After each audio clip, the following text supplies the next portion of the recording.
Voluntad Popular y Democracia. En estos momentos, el expresidente del Ecuador, Rafael Correa, en directo. A ver. El resto es hipocresía. ¿Ya? Bueno, todo esto para destruir moral, política, económica y judicialmente a los adversarios políticos, porque también cuánto se gasta en abogados, centenas de miles de euros, ¿no? Centenas de miles de euros. Hay gente que ha tenido que vender su casa, su carro, para poder pagar abogados. Y te desconcentran, mantenerte ocupado en cómo trabajar para conseguir recursos, en responder la nueva infamia, que el notario, en mi caso hasta traducciones, etcétera, ¿no? Yo tengo 51 investigaciones judiciales penales. O sea, te levantas cada día para ver qué nueva acusación tienes, ¿no? Las más ridículas que puedan imaginar. Ya vamos a mencionar algunas.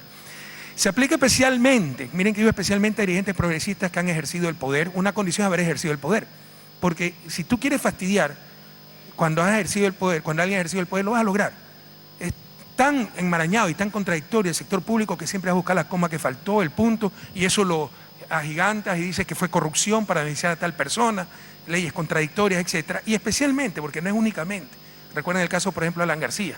Pero, por supuesto, eso es cuando no tienen un enemigo externo las oligarquías y surgen sus contradicciones. Cuando surge ese enemigo externo, un progresismo que en verdad puede tomar el poder, se unen. ¿Por medio de qué? Sobre todo porque para el lawfare se requieren dos ejes fundamentales.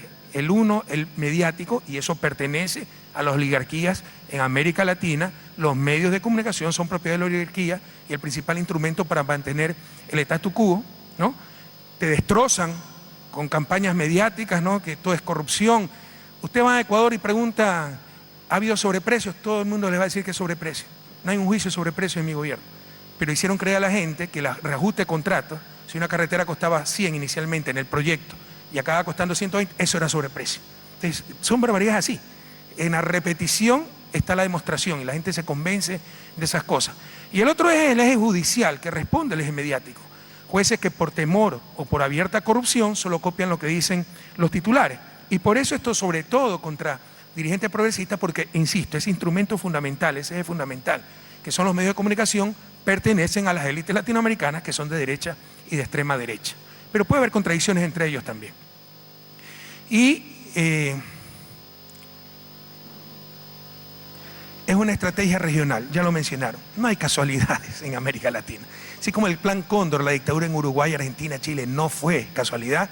La persecución contra Evo, contra Dilma, contra Fernando Lugo, contra Cristina, contra Lula, contra quien les habla, no es casualidad.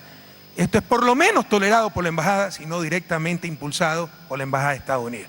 De hecho, la fiscal de cada país, la fiscal del caso ecuatoriano, que la vamos a ver, una total inepta, que sacó el peor examen y la nombraron fiscal, se reporta en la embajada de Estados Unidos. Creen que no la ven cuando entran a la embajada de Estados Unidos. Es totalmente dependiente del embajador de Estados Unidos. En esta estrategia de lawfare, resumiendo un poco, se empieza primero con alguna acusación de mucho impacto y poco sustento.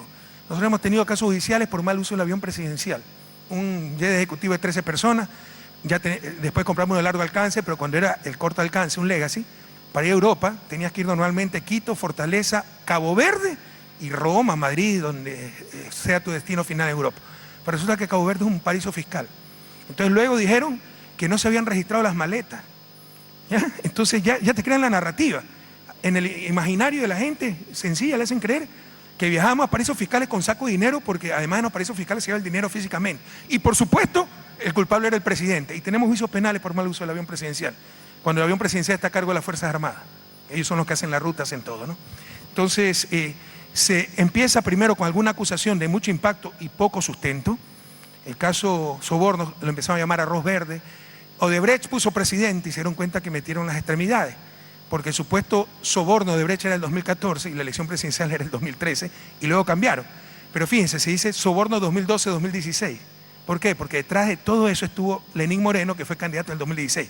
O sea, todos somos unos corruptos, nos financiaban corruptamente las elecciones hasta que fue candidato Lenín Moreno y se acabó todo. ¿Quién puede creer tonterías así, no?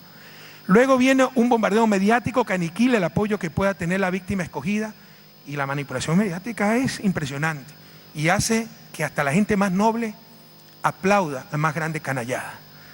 Y finalmente, el ser culpable o inocente será un detalle irrelevante para jueces presionados política, inmediatamente o abiertamente corruptos, que ya no buscan condenar por razones, sino razones para condenar, porque la sentencia condenatoria ya fue establecida por los medios y la opinión pública. Ya se juzga en los titulares, por mayoría se ve quién es culpable o quién es inocente, no por las pruebas que existan. El lawfare no solo destruye vidas y personas, y eso sería suficiente para el rechazo total, como decía Gerardo. El Che Guevara decía: la injusticia para un hombre, la injusticia para toda la humanidad. También nos roba la democracia y cambia al menos temporalmente la historia. Eso sucedió con Lula.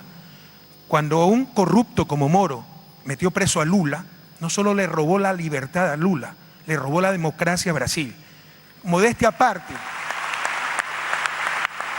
cuando jueces corruptos en tiempo récord, en plena pandemia, todos los casos suspendidos, miles de casos, menos el caso Sobornos en que me juzgaban, sacan una sentencia definitiva horas antes de mi inscripción como candidato asambleísta, y con eso podía regresar a mi país, me quitan los derechos políticos. No solo me roban mi reputación y mis derechos políticos, con eso nos robaron la democracia, porque si hubiera podido regresar a mi país, Lasso jamás habría sido presidente.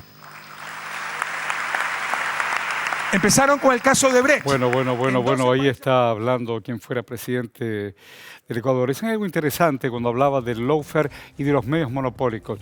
Cuando Correa fue presidente, le dio asilo en su embajada en Londres a Julian Assange, un hombre que con los Wikileaks destapó una olla importante.